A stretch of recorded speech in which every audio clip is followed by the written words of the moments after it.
महिलाओं की जागरूकता और नए भारत के निर्माण में जो शिक्षा के विषय ड्राफ्ट आया है, उसमें यदि सक्रिय हो जाए तो यह प्रारूप मूर्त रूप में बदल जाएगा। 50% देश की जनसंख्या में महिलाएं हैं और शेष में पुरुष, ऐसा मैं मान के चलता हूं। तो जब 50% हाथ और पुरुषों के हाथ आगे बढ़ेंगे तो समानांतर रूप से हमारा विकास अवरुद्ध नहीं होगा। मैं यहाँ पधारे हुए सभी महान भावों का अभिनंदन करता हूँ, अपनी ओर से उनका स्वागत करता हूँ। व्यक्तिशः मैं क्षमा चाहूँगा, सभी के नाम नहीं ले पाऊँगा। अपने विषय पर जो मुझे कहा गया है मैं विचार रख रहा हूँ।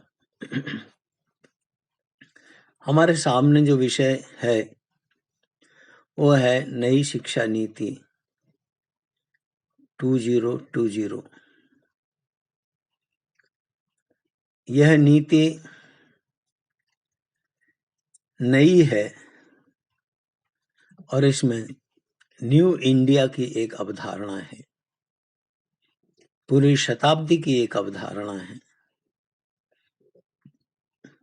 यह पहली नीति है जो ज्ञान और आनंद के साथ लक्ष्य को प्राप्त करने के लिए बनी है। यह पहली नीति है जिसमें अध्ययन के साथ साथ उत्पादन और उत्पादन करते हुए अध्ययन प्राथमिक स्तर पर सिखाया जाता है, यानी earning with learning and learning with earning. यह जो शिक्षा का विषय है, इसमें जो दिशाएं दी गई हैं, जो भाव व्यक्त किए गए हैं, उनको यदि हम देखें तो हम ये पाते हैं कि यह कोई एक कमरे में बैठकर विद्वानों के द्वारा बनाई गई नीति नहीं है। भारत को आत्मनिर्भर कैसे बनाया जाए, इस प्रकार की योजनाएं, तकनीकी विकास कैसे हो, बालकों में और युवकों में उत्साह कैसे जमा हो, उनमें एक आत्मनिर्भरता का संकल्प और दीप कैसे जले, इस विषय को पिछले 2 वर्षों से मनीषी और विद्वान सोच रहे थे। हमारे आदरणीय शिक्षा मंत्री पोखरियाल साहब ने एक बार कहा था कि यह कमरे में बैठी हुई बनी हुई नीति नहीं है। इसमें लगभग 2.5 लाख 2.5 लाख पंचायतों का विमर्श और निचोड़ शामिल है। 6,600,000 जो ब्लॉक हैं, उनमें इस पर विमर्श हुआ है और 6 लाख जिले, इनमें इसका विमर्श हुआ है। सहयोग के साथ समावेशी दृष्टि, परामर्शी और समाज की भागीदारी, एक समान पहुंच और प्राथमिक और उच्चतर शिक्षा का ये जो विषय है वह हमारे सामने है। मुझे ऐसा लगता है कि शिक्षा एक मुक्ति का साधन है, जो जंजाल व्यक्ति को ऊपर नहीं उठने देते, उनको वह काटती है और व्यक्ति के अंतर्निहित व्यक्तित्व को उभारती है। गाँव में हो या शहरों में हो या घर में हो, परिवार में और समाज में हो, यह हमें व्यक्ति से लेकर के संस्कृति और सभ्यता और नई तकनीकी के उन्नयन के अनेक मार्ग स्थापित करती है। इसमें विशेष तौर पर जो बात कही गई है, वो कही गई है कि ज्ञान तो हम सब में है, सब में था, और वह ज्ञान पुस्तकालयों में भरा पड़ा हुआ है। Transfer of knowledge towards transfer of society. ज्ञान का समाज में कैसे रूपांतरण हो, स्थानांतरण हो, टीचर्स के ज्ञान और उसके व्यक्तित्व का विद्यार्थियों में, व्यक्ति में, समाज में कैसे उपयोग हो, यह महत्वपूर्ण है। ज्ञान का अर्जन महत्वपूर्ण न हो करके ज्ञान का वितरण और अपने समान लोगों को ज्ञानी बनाना, यह ज्ञान की परिभाषा है। परंतु धीरे धीरे कहीं यह एक केंद्रित हो गई एक विषय में, एक व्यक्ति में, एक समूह में, एक समुदाय में। उस भ्रम को तोड़ना है। स्कूल से लेकर के कॉलेज तक जो शिक्षा के आधार रहे हैं, उनमें हम यदि विचार करें तो इसका जो प्रमुख आधार है वह इक्विटी,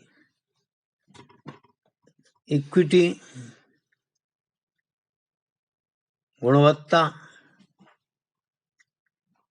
और उसके साथ में शिक्षा की वहनीयता स्मूथ रूप से चलती रहे, स्मूथ रूप से चलती रहे, यह जो विषय है वह काफी महत्वपूर्ण है। छात्रों की क्षमता पर आधारित यह शिक्षा नीति पारस्परिक व्यक्ति के साथ जुड़ी हुई है। औपचारिक और अनौपचारिक शिक्षा का इसमें बहुत महत्वपूर्ण योगदान दिया है, क्योंकि यह कहा गया है और सत्य भी है कि अधिकांश बातें व्यक्ति, परिवार और समाज से ग्रहण करता है। परिवार और समाज परिवर्तनीय है, व्यक्ति का मस्तिष्क भी परिवर्तनीय है, विचार परिवर्तनीय है, और उन परिवर्तनों को शुद्ध और नियंत्रित कैसे किया जाए, यह भाव हमें इस नीति में देखने को मिलता है। निश्चित तौर पर इस भाव का माध्यम जो शिक्षा नीति में दर्शाया गया है, उसमें कहा है कि आधुनिक शिक्षा परंपरागत शिक्षा के साथ मेल खाती हुई कुछ ऐसी नीति का निर्धारण करेंगे जिसमें परंपराएं भी न छूटें और आधुनिकता का भी उसमें समावेश हो। निश्चित तौर पर आज के वर्तमान इस दौर में व्यक्ति का मनोविज्ञान और उसका अध्ययन बहुत जरूरी है, क्योंकि व्यक्ति को ज्ञान तो है, किताबी ज्ञान है, लेकिन वह ज्ञान समाज को रूपांतरित नहीं हो पा रहा है। गुरुकुल की शिक्षा और हमारी गवर्नमेंट एजुकेशन के बीच में एक सेतु कैसे बने? कोई भी इंग्लिश मीडियम का जो स्कूल है, गवर्नमेंट जो स्कूल है, वह अपने आप को सुपर और इगोइस्ट समझता है। वहां पढ़ने वाले व्यक्ति अपने कॉलर को ऊंचा रखते हैं और सरकारी संस्थानों और अन्य कॉन्वेंट स्कूलों में पढ़ने वाले बच्चों को वो छोटा समझते हैं। यह जो भेदभाव है छोटे बड़े का स्कूलों के मध्य, विद्यार्थियों के मध्य, माता पिताओं के मध्य, वे भी बड़े गर्व से कहते हैं कि इस स्कूल में हमारा बच्चा पढ़ता है। यह जो विविधता है, इसको समाप्त करने के लिए सरकार ने योजना बनाई है। परिवेश बदल रहा है, कोरोना काल है, कब तक चलेगा, नहीं चलेगा, समाप्त तो हो जाएगा, लेकिन उसके बावजूद भी एक नया अभिनव प्रयोग जो उभर कर सामने आया है और जिससे सभी लोग जुड़ गए हैं, जो वेबिनार है, जो विविध प्रकार के साधन हैं एक दूसरे को सुनने और देखने के लिए, गूगल मीट के द्वारा और ऐसे ही अन्य जो सिस्टम हैं उनके द्वारा नॉलेज को एक स्थान से दूसरे स्थान पर ट्रांसफर करने के लिए सरकार ने बहुत बड़ी योजना बनाई है। अब निश्चित तौर पर 1-to-1 एजुकेशन के जमाने था, उसको हम ई एजुकेशन में कन्वर्ट करेंगे। ये जो हम बात कर रहे हैं, ये this is called E education. हमारे ज्ञान को हम घर बैठे पूरी दुनिया में पहुंचा रहे हैं। बदलाव के लिए हम प्रयास कर रहे हैं। हमारे बदलाव की धारणा में जो नई शिक्षा नीति है, उसमें जिन बिंदुओं पर चर्चा की है वो काफी महत्वपूर्ण है। जैसे सबसे पहले उन्होंने मानक और मान्यता की बात की है। समाज के जो निर्धारित मानक हैं वह छिन्न भिन्न न हो और हमारी मान्यताएं, हमारी यानी शिक्षा की मान्यताएं हैं, नई शिक्षा नीति की मान्यताएं हैं, वह वहां कैसे प्रतिस्थापित हो। व्यक्ति का मनोविज्ञान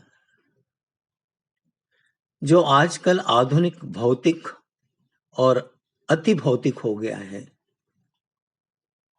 उस मनोविज्ञान को भारतीय संस्कृति और मूल भाव की जड़ों से कैसे जोड़ें, क्योंकि भारतीय दर्शन और भारतीय वांग्मय में जो ज्ञान भरा पड़ा हुआ है, उस ज्ञान को कैसे हम आगे लाएं, इस विषय पर भी चिंता इस नीति में की है। इसमें जो धारणाएं हैं, इसकी जो उद्देश्य हैं, प्रगति के जो साधन बनाए गए हैं, परियोजनाओं के स्वरूप हैं, वे सब आमूलचूल परिवर्तन के लिए हम सबको आगाह कर रहे हैं। संस्कृत भाषा और संस्कृति की मान्यता समाज में पुनर्स्थापित हो। यह सभी मानते हैं कि संस्कृत भाषा दुनिया की वैज्ञानिक भाषा है। सबसे ज्यादा शब्द और विन्यास संस्कृत भाषा में है, उस भाषा को केंद्र मान करके कंप्यूटर की भाषाएं बनाई जा रही हैं, तो फिर उसे हम अपने बच्चों में, स्कूलों में सहज और सहर्ष रूप से क्यों नहीं आगे बढ़ाते? हम अब तक उधार की शिक्षा के ढांचे पर स्वतंत्रता के बाद से जीवन जी रहे थे, या यूं कहें कि विगत 200-300 वर्षों से हम अपनी मौलिक भाषा या मौलिक शिक्षा को छोड़कर जो मैकाले की शिक्षा पद्धति बनाई गई थी, उस शिक्षा पद्धति में हम ढले हुए थे, रचे बसे हुए थे। आईएएस बनते थे, इंजीनियर, डॉक्टर बनते थे, पठन पाठन करते थे। एक बना हुआ सिस्टम था, उस सिस्टम में ही अपने आप को एडजस्ट करने का प्रयास करते थे। लेकिन जो भारतीय वाङ्मय पर आधारित विविध ज्ञान परंपरा है, उस ज्ञान परंपरा को अब हम अपनी शिक्षा का आधार बनाएंगे। शनः शनः जो हमारी शैक्षणिक पद्धतियां हैं, परीक्षा के सिस्टम हैं, हमारे अवलोकन करने के तरीके हैं, हमारी जो पढ़ाई के तरीके हैं, वो सब बदलेंगे। आगे मैं इनकी बहुत संक्षेप में चर्चा करूंगा। और इस दृष्टि से हम यदि देखें तो स्वतंत्र और स्वावलंबी पाठ्यक्रम निर्माण करना और संचालित करना, जिसमें बालक को उसकी अपनी स्वयं की भाषा से आत्मसात कराना और स्वयं की भाषा की शक्ति को पहचानने का अभ्यास कराना, यह हम शिक्षा के माध्यम से समझ सकते हैं। शिक्षा में सबसे पहला काम आदरणीय पोखरियाल साहब ने किया कि शिक्षा का नाम परिवर्तित कर दिया, और जो मानव संसाधन विभाग था उसका नाम बदलकर उच्च शिक्षा कर दिया। बहुत बड़ा कदम है। निसंदेह मनुष्य संसाधन नहीं है, मनुष्य स्वयं में साध्य है, और ये जो तकनीकी है वो साधन है। मनुष्य साध्य भी है, साधन भी है, और समाज के परिवर्तन करने का एक बहुत बड़ा महत्वपूर्ण आज्ञाकारी भी है। इस दृष्टि से हम यदि विचार करें तो शिक्षा विभाग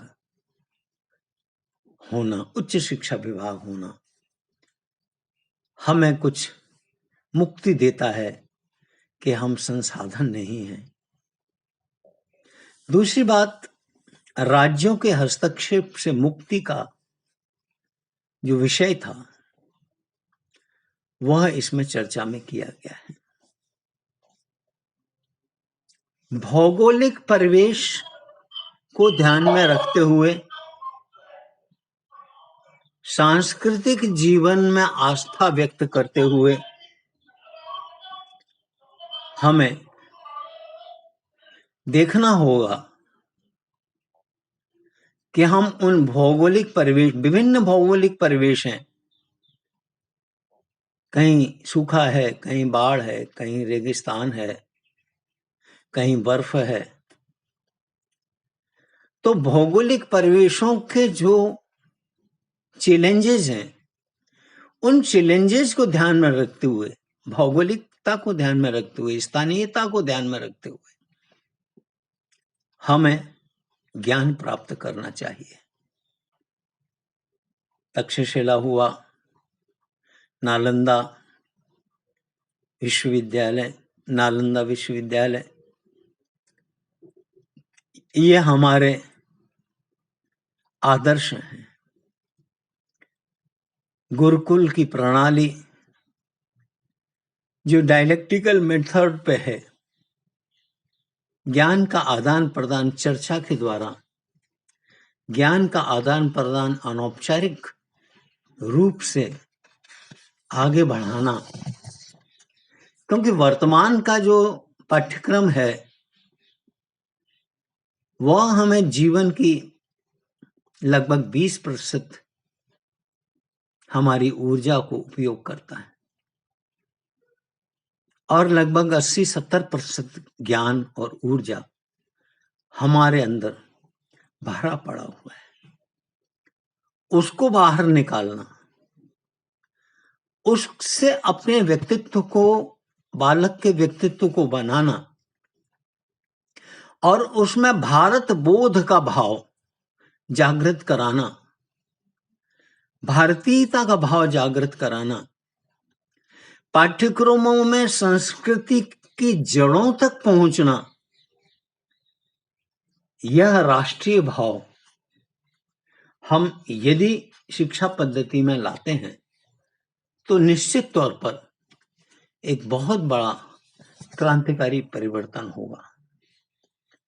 भारतीय भाषा को इस शिक्षा पद्धति में जितना महत्व दिया गया है, जितना सम्मान दिया गया है, उससे भी ज्यादा हमें अपेक्षा थी। जो बालक जिस भाषा में माता पिता से संवाद करता है, वही बालक उसी भाषा में यदि अध्ययन करेगा तो निश्चित तौर पर उसके प्रज्ञा चक्षु जगेंगे, जागृत होंगे। क्योंकि घर से निकलकर समाज में जब वो जाता है तो वही भाषा बोलता है, घर में भी वही भाषा बोलता है। उदाहरण के लिए कन्नड़ ले लीजिएगा, तमिल, तेलुगु, हिंदी ले लीजिएगा। हम लोग घर में प्रयोग हिंदी का करते हैं, समाज में प्रयोग हिंदी का करते हैं। माध्यम हम जब शिक्षा में जाते हैं तो हमें लगता है कि हिंदी माध्यम में पढ़ा हुआ व्यक्ति कमजोर है, उसमें ज्ञान का अभाव है, इसलिए वह हिंदी माध्यम में नहीं पढ़ सकता। विद्यार्थियों में एक कुंठा का भाव, विद्यार्थियों में एक छोटे बड़े की प्रतिस्पर्धा का भाव, भाषा ने जो विभाजन किया है, भाषा ने जो विभाजित कर दिया है, उसको दूर करने का प्रयास हम भारतीय भाषाओं के महत्व से, भारतीय भाषाओं में प्राथमिक शिक्षा हो, इस प्रकार की परिकल्पना और संकल्प से हमने इन विषयों को आगे बढ़ाया है। संरचनात्मक बदलाव भी हमने किए हैं। संरचनात्मक बदलाव की दृष्टि से हमने जो पुराने 10+2+3 की पद्धति थी उसे बदलकर 5+3+3+4 इस प्रकार की पद्धति को अंगीकार किया है।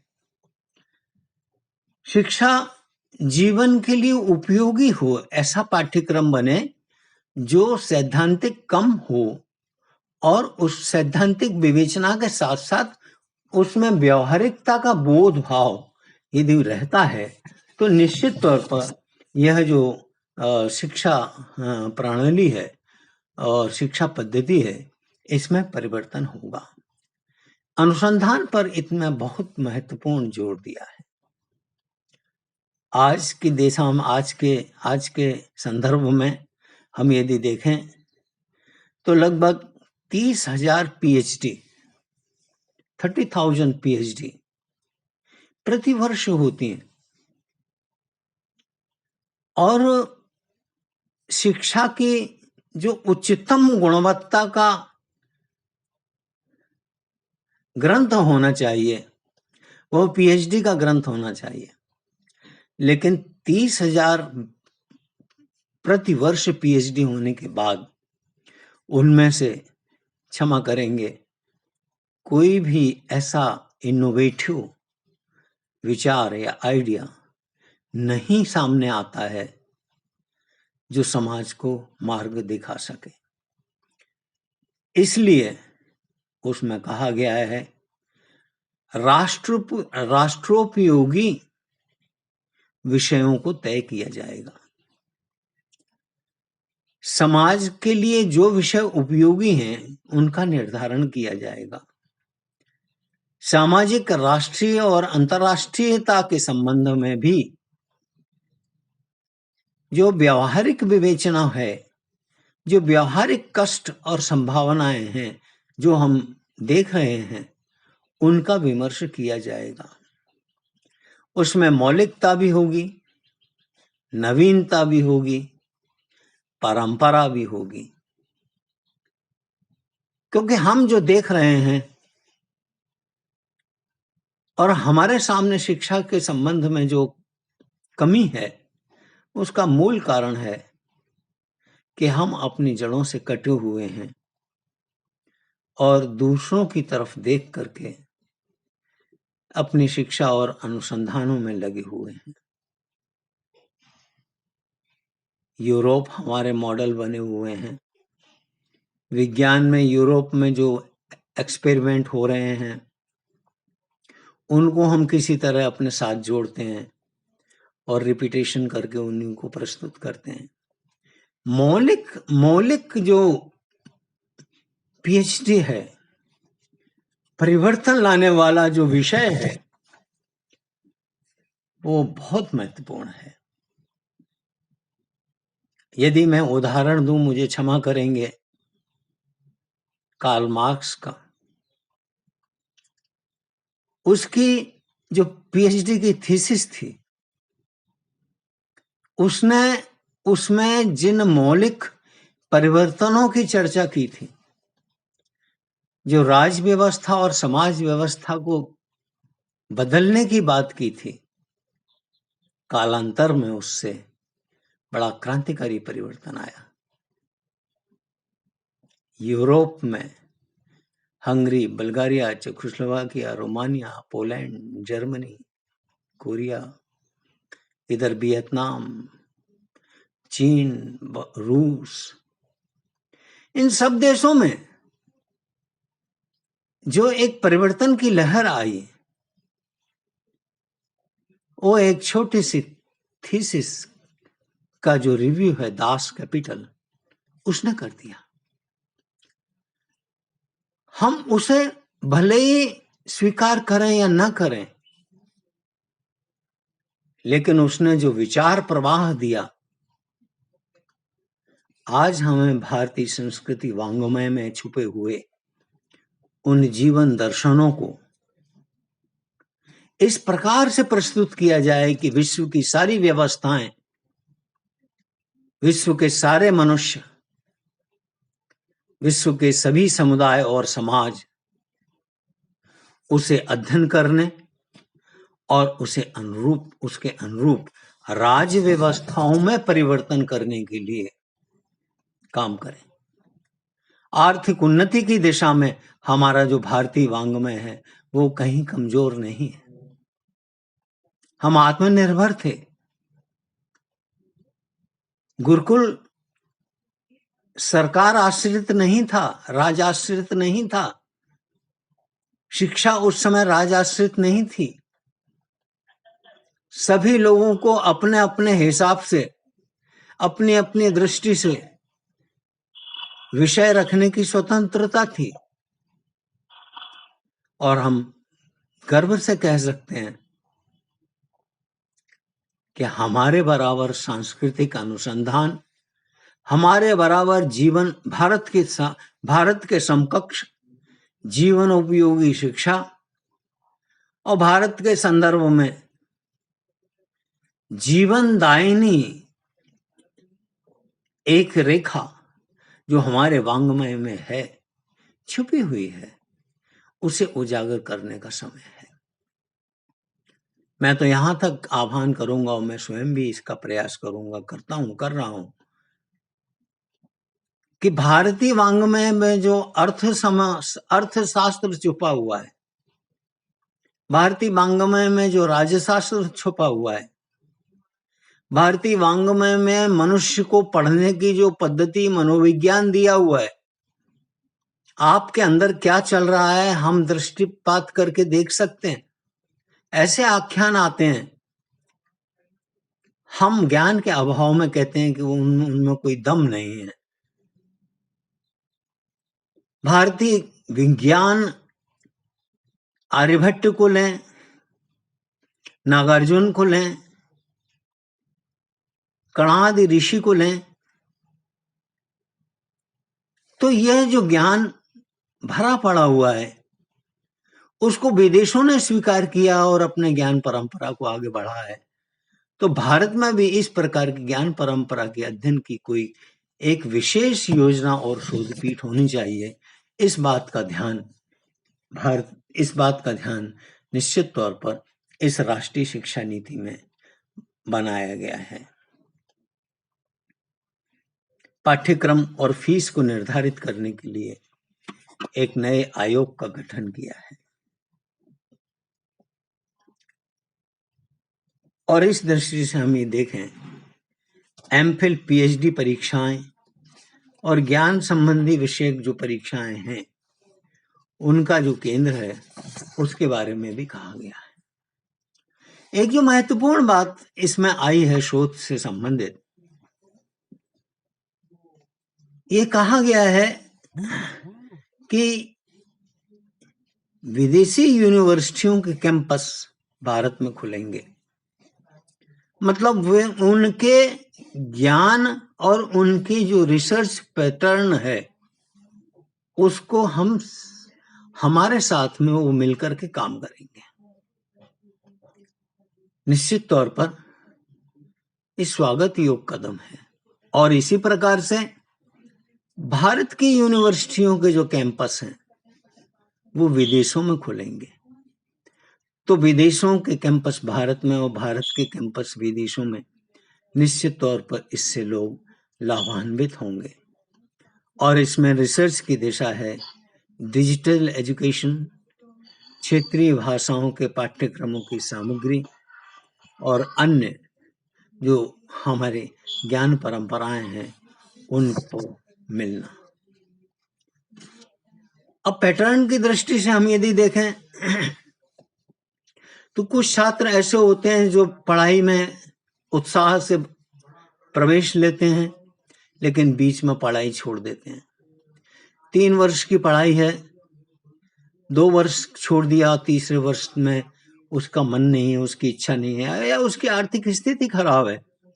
तो ऐसे में उन्होंने एक लिया है कि आप यदि 1 वर्ष किसी की पढ़ाई करते हैं तो आपको हम सर्टिफिकेट 1 वर्ष का दे देंगे। 2 वर्ष पढ़ते हैं तो आपको डिप्लोमा दे दिया जाएगा और पूरे 3 वर्ष पढ़ते हैं तो आपको डिग्री दी जाएगी। मान के चलिए किसी कारणवश आप वर्ष 2020 में अध्ययन अध्यापन करने के लिए प्रवेश लेते हैं और 20 और 21 में पढ़ते हैं और फिर छोड़ जाते हैं, तो आपको तृतीय वर्ष में एडमिशन लेना चाहते हैं तो आप इसके लिए स्वतंत्र हैं।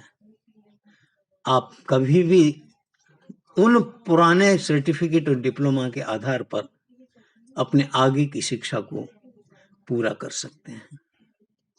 शिक्षा की दृष्टि से हम यदि देखें तो उच्च शिक्षा के लिए नियामक आयोग की स्थापना का विषय इसमें है। देश के विदेशों के कैंपस देश में खुलने की इसमें व्यवस्था है। डिजिटल शिक्षा को बढ़ावा देने की व्यवस्था है। उच्च शिक्षा के लिए देश में एक रेगुलेटर बनेगा और उस रेगुलेटर का क्या काम होगा? इंटरडिसिप्लिनरी अप्रोच को आगे बढ़ाएगा। यदि मान के चलो इंजीनियरिंग का छात्र इंजीनियरिंग तो कर रहा है लेकिन उसमें उसका अभिरुचि संगीत में है तो वो ट्रांसफर ऑफ कोर्स भी कर सकता है। यदि कोई डॉक्टरी की पढ़ाई करते करते उसे वाद्य में या नृत्य में अभिरुचि है तो वह कोर्स भी कर सकता है। कोर्सों की जो बाध्यता थी कि physics, chemistry, sociology, mathematics, political science, history पढ़ने वाला व्यक्ति यदि चाहे किसी तकनीकी ज्ञान का प्राप्त करना चाहे वो कर सकता है। संस्कृत पढ़ने वाला व्यक्ति पॉलिटिकल साइंस का भी एक कोर्स ले सकता है। तो ये जो फ्लेक्सिबिलिटी है, यह जो विषय है, यह निश्चित तौर पर एक खुली शिक्षा पद्धति की ओर हमें ले जाता है। रिपोर्ट कार्ड जो दिया जाएगा उसका पैटर्न भी बदला हुआ है और इस दृष्टि से जो नई शिक्षा पद्धति है उस नई शिक्षा पद्धति में हम आगे बढ़ें, ऐसा हमारा सोच अथवा हमारा विकल्प है। लेकिन एक और महत्वपूर्ण बात मैं कहना चाहूंगा कि शिक्षा,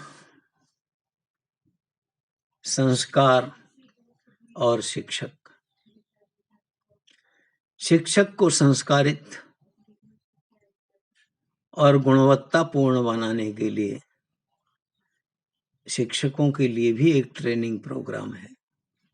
हमने एमए पीएचडी कर लिए इसका मतलब ये नहीं है कि हम कुछ भी पढ़ा सकते हैं।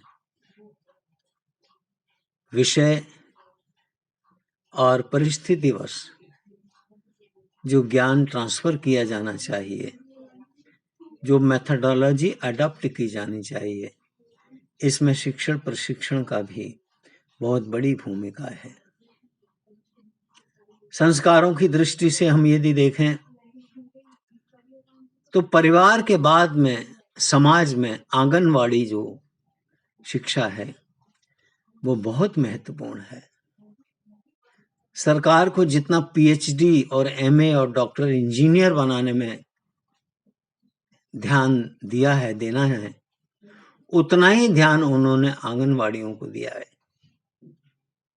क्योंकि ये कहा जाता है कि 8 या 10 वर्ष की आयु तक व्यक्ति के संस्कार में जो पुष्टता आती है, जो मजबूती आती है, वो लगभग 70%, 80% आ जाती है। उसके व्यक्तित्व का गठन और उसके अंतर्निहित क्षमताओं का मूल्यांकन आंगनवाड़ी और प्राथमिक शिक्षा में हो जाता है। इस दृष्टि से हमें शिक्षा में जो अभिरुचि के विषय हैं उन विषयों को हमें ध्यान देना होगा और इस दृष्टि से जो शिक्षा में मुक्ति का भाव है, ग्राम पंचायतों में जो विषय रखे जाते हैं उनको हम राष्ट्रीय स्तर पर और अंतर्राष्ट्रीय स्तर पर ले जा सकते हैं। हमारी जो क्षमताएं हैं, हमारी जो परंपरागत शिल्प है, हमारा जो परंपरागत सिद्धांत है, वह भी आज उसका भी अंतर्राष्ट्रीयकरण करने का समय आ गया है। शिक्षा व्यवस्था नवीन जीवन मूल्यों के साथ जोड़कर नए प्रकार का परिवर्तन ला सकती है। एक सशक्त नागरिक, समृद्ध राष्ट्र बनाने के लिए और बनने के लिए हमारे व्यक्तित्व की एक एक व्यक्ति के चरण आचरण की, एक एक व्यक्ति के सोच की महत्वपूर्ण आवश्यकता होगी। शिक्षा केवल नौकरी मात्र नहीं होगी, शिक्षा की आवश्यकताओं की पूर्ति होगी, लेकिन शिक्षा समाजोन्मुखी, राष्ट्रोन्मुखी विश्वोन्मुखी होगी, वह आत्म केंद्रित नहीं होगी, अहंकार को जन्म देने वाली नहीं होगी। जनजाति क्षेत्र एक बहुत बड़ा हमारा क्षेत्र है, उसमें भी शिक्षा के जो प्रावधान किए हैं उनको विचार करना होगा, क्योंकि जनजाति क्षेत्रों में जिन शिक्षकों की नियुक्ति होती है वे मूलतः वहां नहीं जाते, चोरी करते हैं, किसी दूसरे को भेज देते हैं। इस पर नियंत्रण बहुत जरूरी है। और एक महत्वपूर्ण बड़ा उपेक्षित विषय है किन्नर की एजुकेशन, किन्नर एजुकेशन, थर्ड सेक्स एजुकेशन। किन्नर प्रजाति के लोग, प्रजाति या किन्नर समुदाय के लोग जो जीवन पालन करते हैं वह सब किसी से छुपा नहीं है। उन्हें जीवनोपार्जन के लिए उन्हें हम यदि शिक्षित करें, विशेष प्रयास देकर के, स्कॉलरशिप देकर के उनको मुख्य धारा में लाने का प्रयास करें, तो हम पाएंगे कि वे भी राष्ट्र निर्माण में बड़ी भूमिका निभा सकते हैं। उनके परंपरागत ज्ञान और कौशल के साथ वो जो धनराशि अर्जित करते हैं करें, लेकिन साथ साथ यह जो राष्ट्र की मुख्य धारा की शिक्षा है उसमें भी अपना योगदान दें। मुझे ऐसा लगता है कि विद्यालयों में, प्राथमिक विद्यालयों में अथवा अन्य में किन्नरों की शिक्षा की व्यवस्था समुचित की जानी चाहिए। अब तो किन्नर अखाड़ा भी है, साधना का केंद्र भी किन्नरों ने बना लिया है, तो फिर शिक्षा का केंद्र क्यों नहीं? वो बुद्धि से कमजोर नहीं है, साहस की उनमें कमी नहीं है, दृढ़ता और विश्वास उनमें है, खाली हाथ घर से निकलते हैं और अपने ज्ञान और कौशल से वह पैसा अर्जित करते हैं, उससे उनका घर चलता है। यदि उन्हें हम शिक्षा की मुख्य धारा में लाएंगे तो निश्चित तौर पर उस जीवन पद्धति में, उनके उस जीवन पद्धति में परिवर्तन होगा और वे एक नई शिक्षा के अभियान में अपनी महत्वपूर्ण भूमिका निभा सकेंगे। शिक्षक छात्रों के बीच में समन्वय, एक आत्मीयता का भाव रहे, रचनात्मक शिक्षा और जीवनोपयोगी शिक्षा के निर्माण में जितनी भूमिका शिक्षकों की है उतनी ही भूमिका विद्यार्थियों की है। इसलिए हम इस बात को त्यागें कि हम तो गए, पढ़ा दिया, घर आ गए, कुछ नहीं, इससे ऊपर उठ करके आपको आत्म केंद्रित न बने, आत्म प्रशंसक भी न बने, समाज में अपनी भूमिका, समाज में अपने दायित्व का निर्वहन करें। यही इस शिक्षा पद्धति की महत्वपूर्ण इच्छा है। यह आपको बता दें, यह एक प्रकार का ड्राफ्ट है और इसको व्यवहारिक रूप में लाना, इसको व्यवहारिक दृष्टि से परिवर्तित करने का काम हम सब लोगों का है। हम सब इसमें अपनी सहभागिता करें, हम सब इसमें अपना जो भी योगदान है वो दें। यदि हमारी उम्र ज़्यादा है तो हम अपने अनुभवों को शेयर करें, जो पैसे वाले हैं वो पैसा दें, जिनके पास में जो है वह समाज को दे, संस्थाओं को दे और राष्ट्र निर्माण में अपनी भूमिका को निभाए। मैं आपका एक बार पुनः आभारी हूँ सभी का कि आपने जो मुझे आमंत्रित किया और इतना समय इतने शांत भाव से सुना। बिना किसी अवरोध के मैं आपको एक बार फिर से प्रणाम करता हूँ और बहुत बहुत धन्यवाद देता हूँ।